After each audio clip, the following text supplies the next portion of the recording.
So this is the lighting diagram from our previous shot, and since this angle is the reverse angle of this shot, that means the camera was flipped this way. So I have a new lighting diagram to illustrate this. So our camera was here, and as you can see, we still have the M18s on the side, but instead of the ARRI sky panel being over here, it was actually moved to this side for a backlight.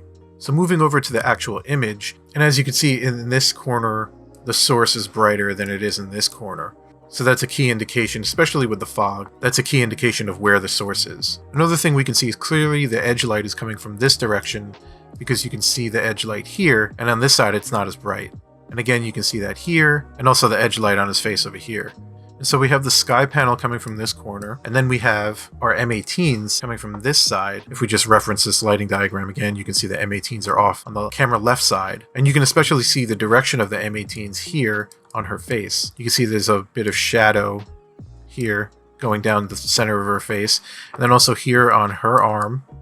So right here, there's that transition from light to shadow, and then also on his arm, there's this transition from light to shadow. And you can also see that here on his face. And again, we added lots of fog to this shot to kind of bring up the shadows a bit. And also, because it's a horror movie and it gives the environment a spooky atmosphere. Now, the one thing I do want to note is that the projector in the background here, this actually is not really providing too much spill onto the actors here. It might be providing a little bit of spill onto the actors as sort of a backlight, but the majority of the backlight is really coming from the ARRI sky panel here off to the right. Again, projectors are very directional, so this is just shooting out and hitting the screen, and there's very minimal spill, if any spill, that's readable on any of the actors. In fact, if anything, we're probably getting some spill light from these lights here onto the actors, but not much coming from the projector, if any. And then as a side note, as I mentioned before, you can see the lifted shadows here and the mist, and that's just, and I don't have it here in this lighting diagram, but I do have it in the previous one. So right here, it's just coming from this fog tubing. So again, you might be asking,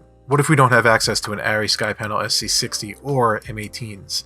What can we use instead of those lights if we're dealing with a smaller budget? So if you're working with a smaller budget, I would recommend instead of the ARRI sky panel, you can go with the Aputure Nova P600. And if you can't get that, I would go with the Aputure Nova P300. Now, although the P300 is smaller, that's going to give you a harsher edge light. And also in darkness, the P300 is actually really bright. It's actually kind of blinding how bright it is. So it actually is a good source, and you'll just have to probably move it a little bit closer in order to get an edge light like we have here. But that's not such a big deal. Then another thing you can do is you could use an Aputure 600D or a 1200D instead of the ARRI sky panel and just shoot it through diffusion. Or you could even use an Aputure 300D with a Fresnel or just shoot it through diffusion. You probably wouldn't want to use a heavy diffusion on that, but it's an edge light, so you don't really need a heavy diffusion, at least not for the style of edge light we have in this shot. And then for the M18s, I would recommend going with an Aputure 600D or a 1200D. A 1200D is more in line and comparable to the power that you get out of an M18, so I would probably try to go with that. But if you can't afford that or you can't find that light, I would go with an Aputure 600D, as those are much more affordable. And on top of that, we had two M18s, so if you get two 600Ds, I'm pretty sure you can get that for the same price as one 1200D. Now, I will say that for this shot, you don't need two M18s or even two lights on the left side here. You probably just need one. And so instead of going with a 600D, you can opt to go with a 1200D because you only need that one light and get more power out of it. And I'm talking for this shot in particular.